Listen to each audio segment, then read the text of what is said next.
Nesse sentido, eu lembraria que nós vivemos um momento interessante, porque é um momento onde nós vamos tendo a consciência paulatina de que a experiência histórica é basicamente uma experiência de repetição, né?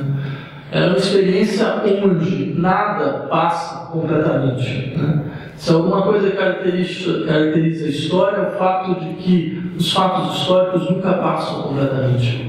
Nós acreditamos que eles desaparecem do cenário, de que eles se calam de uma maneira absoluta, mas, no entanto, basta que outra situação se reconfigure no presente e eis que esses fatos retornam.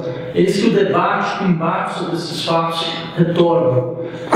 E há um dado, me parece absolutamente claro, que a sociedade brasileira nunca conseguiu ultrapassar a questão da ditadura militar.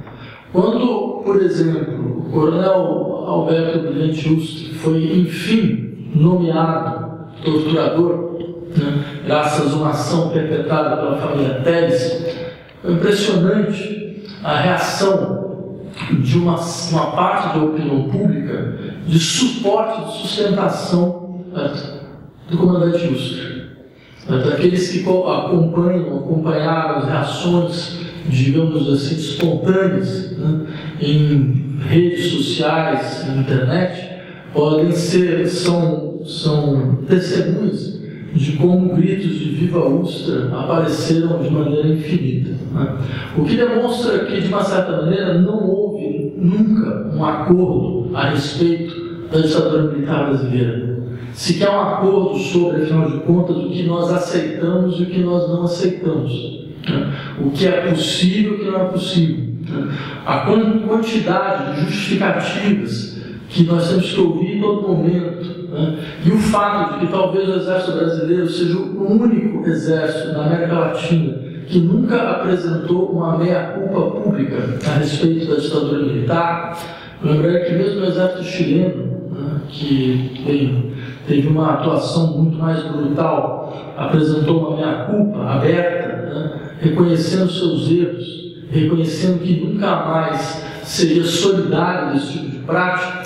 Se nós lembrarmos em conta tudo isso, nós vamos perceber muito claramente a justeza de um diagnóstico que aparece no livro do Salinas Fortes, quando ele fala: bem, nós tínhamos uma ideia do que era o Brasil e do que era o conflito no Brasil, né? Essa ideia foi por água abaixo a partir do primeiro choque que eu levei, o primeiro choque elétrico que eu levei. Ou seja, como se ele soubesse muito claramente que, a partir de então, o modelo de conflito social, o modelo de brutalidade, de violência, ia ser de uma outra magnitude e não ia desaparecer do cenário da vida nacional, certo? Tanto é assim que eu gostaria de lembrar a todos vocês, já em estudos, como por exemplo da professora Catherine Sickens, uma professora norte-americana de teoria social, que lembra que o Brasil é o único país na América Latina onde os casos de tortura aumentaram em relação aos casos da ditadura militar, né?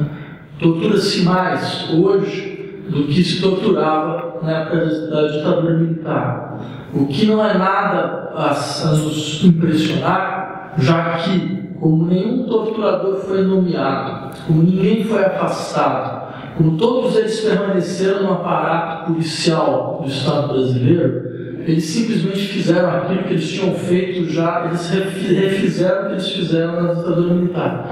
E nós sabemos muito bem como a base dos torturadores veio dos famosos esquadrões da morte, que eram utilizados a torto e direito para a eliminação de criminosos da justiça comum.